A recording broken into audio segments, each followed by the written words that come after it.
నమస్తే అండి. ఈరోజు గార్డెన్లో ఒక చిన్న హార్వెస్ట్ ఉంది. గార్డెన్లో వర్షాకాలానికి సంబంధించిన విత్తనాలన్నీ కూడా పెట్టేసామండి. చాలా వరకు పాదులు కూడా తీసేసాం కాబట్టి టెర్రస్ గార్డెన్లో తక్కువ మొత్తంలోనే ఇంకా మనకి హార్వెస్ట్లు వస్తాయి. కొన్ని రోజుల పాటు బీరకాయలు రెడీ అయిపోద్దాం.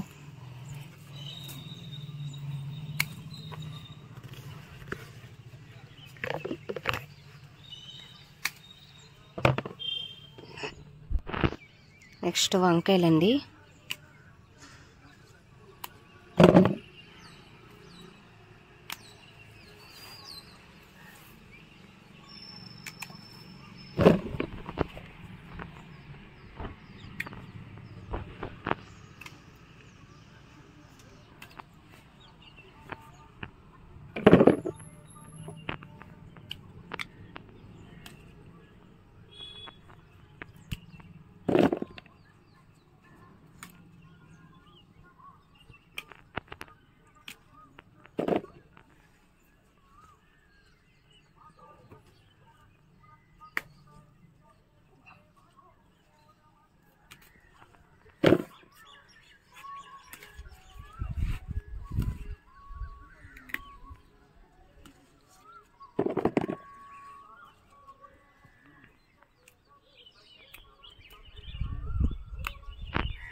మళ్ళీ తెల్ల వంకాయలండి, అదే గ్రీన్ కలర్ వంకాయలు అంటాం కదా అవి.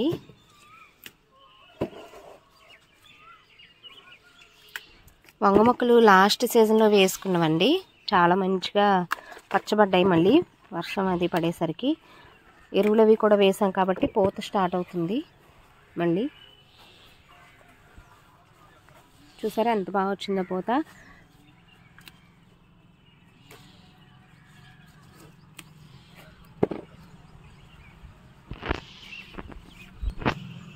ఫ్లవర్స్ చూసారా.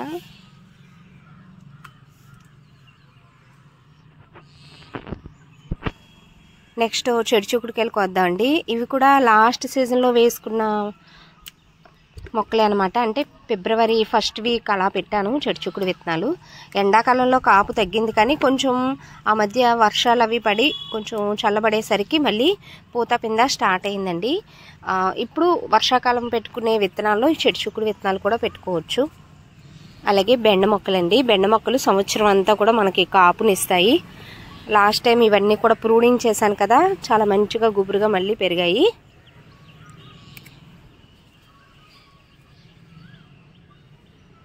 రోజు విడిచి రోజు మనకి బెండకాయలు హార్వెస్ట్కి వచ్చేస్తాయండి. 4 రోజులు అలా అవుతుంది కోసి. అక్కడక్కడ కొన్ని కాయలు ముదిరిపోయాయి. ముదిరిపోయినా కూడా కోసేయాలండి. మళ్ళీ పైకి వచ్చే కాపు అనేది ఆగిపోద్ది అనమాట అలా వదిలేస్తే.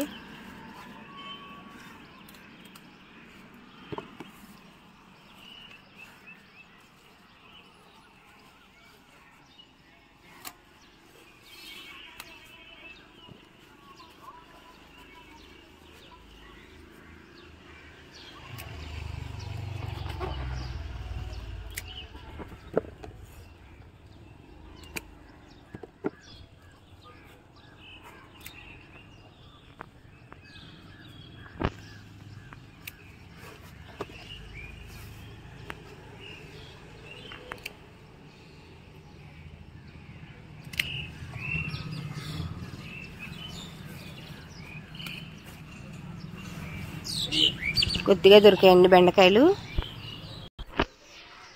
డ్రాగన్ ఫ్రూట్ పాలినేషన్ జరిగిందండి. కాయ రెడీ అవుతుంది చూసారా. కాకపోతే ఇంతకుముందు బలం అది సరిగ్గా సరిపోక చిన్న సైజులో వచ్చింది. ఒకవేళ ఇది ఎదుగుతుందా లేదంటే చిన్నగానే వస్తుందా కాయ అనేది చూడాలి.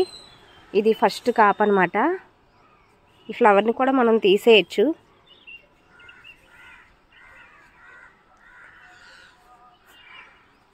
సీజన్ స్టార్టింగే కాబట్టి ఇంకా ఒక 2-3 కాయల వరకు కూడా పూత వస్తాయేమో అని అనుకుంటున్నానండి.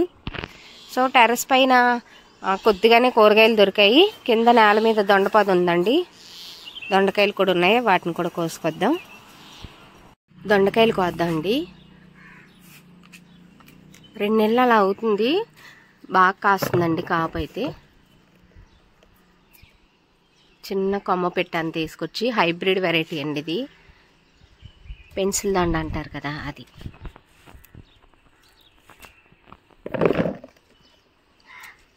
ఒకసారి పెట్టుకుంటే కంటిన్యూస్గా మనం సంవత్సరం అంతా కూడా హార్వెస్ట్ తీసుకోవచ్చు అనమాట. మధ్య మధ్యలో 6 నెలలకు ఒకసారి లేదా 9 నెలలకు అలాగా కొంచెం వర్షాకాలం స్టార్ట్ అవుతుంది అనే టైంలో కొంచెం ముందుగా మనం ప్రూనింగ్ చేసేసామనుకోండి, మళ్ళీ కొత్త తీగలతో పెరిగి ఎక్కువ దిగుబడి అనేది వస్తుంది అనమాట. నేను ఈ మధ్య కాలంలోనే వేసాను కాబట్టి ప్రూనింగ్ అలాంటిది ఏం అవసరం లేదండి ప్రస్తుతానికి.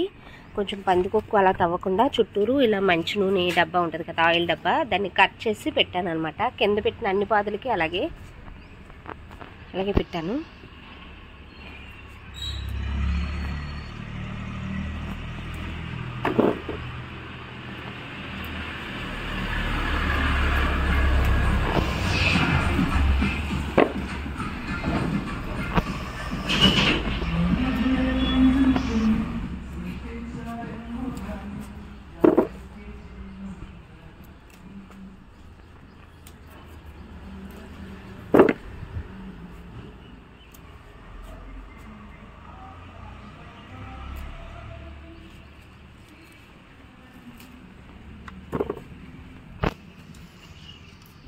ఇంతకుముందు మన గార్డెన్లో ఉన్న దొండపాదు వెరైటీ, అది నాటు వెరైటీ అనమాట. లావుగా ఉండేవి కాయలు, కానీ చాలా టేస్టీగా ఉండేవి అనమాట. ఇవి కూడా అంతే అండి, చాలా రుచిగా ఉంటున్నాయి.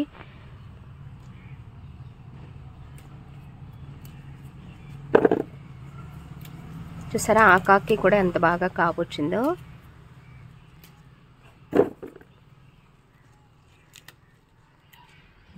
కొంచెం 15 రోజులకు ఒకసారి మనం ఎరువులు అవి వేసుకుంటూ లిక్విడ్ ఫర్టిలైజర్స్, బియ్యం కడిగిన నీళ్ళు అలాంటివి పోస్తూ ఉంటే పూత పింద బాగా వస్తుందండి. గార్డెన్లో వర్షాకాలంలో పెట్టుకునే విత్తనాలన్నీ కూడా పెట్టేసుకున్నాము. ఓవరాల్గా పని అంతా కూడా పూర్తయిందండి. ఇంకా కొన్ని దుంపజాతికి సంబంధించిన మామిడి, అల్లం, పసుపు ఇలాంటివి కూడా పెట్టుకోవాలి. మట్టి అది కలిపి సిద్ధం చేసేసుకున్నాము. పెట్టేటప్పుడు కూడా నేను వీడియో పోస్ట్ చేస్తానండి. ఇప్పటివరకు వీడియోని లైక్ చేయకపోతే తప్పకుండా లైక్ చేసి ఛానల్ని సబ్స్క్రైబ్ చేసుకోండి. మీరు ఇచ్చే లైక్ వల్ల ఈ వీడియో ఇంకొంతమందికి షేర్ అవుతుంది.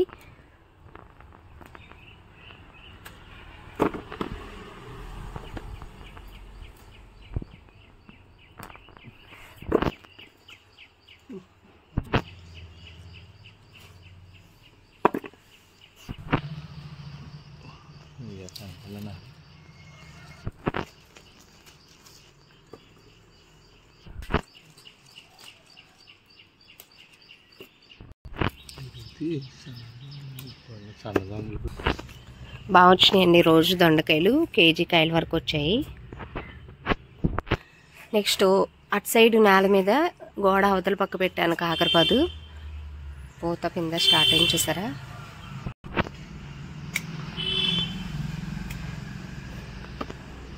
ఇది పడి లేచిన మొక్క అండి.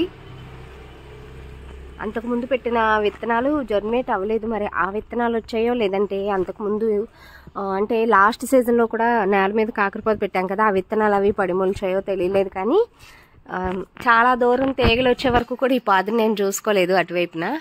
మొత్తం మొన్న క్లీన్ చేసేటప్పుడు ఈ పాద అంతా కూడా పైకి వేసామన్నమాట, ఈ పందిరి మీదకి. చూసారా పూత పిండి ఎంత చక్కగా వస్తుందో. కూరగాయలు పెట్టి పూర్తయిందండి. కొద్ది మొక్కల్లోనే వచ్చాయి. దొండకాయలే బాగా దొరికాయి అనమాట. కానీ వంకాయలు, బెండకాయలు, కొద్దిగా బీరకాయలు. ఇంకా ముందు కొంచెం ఒక 1 మంత్ అలా ఆగితే మనకి హార్వెస్ట్ అనేవి వస్తాయండి. లోపు ఆకుకూరలు ఇవన్నీ కూడా పోసుకుందాము.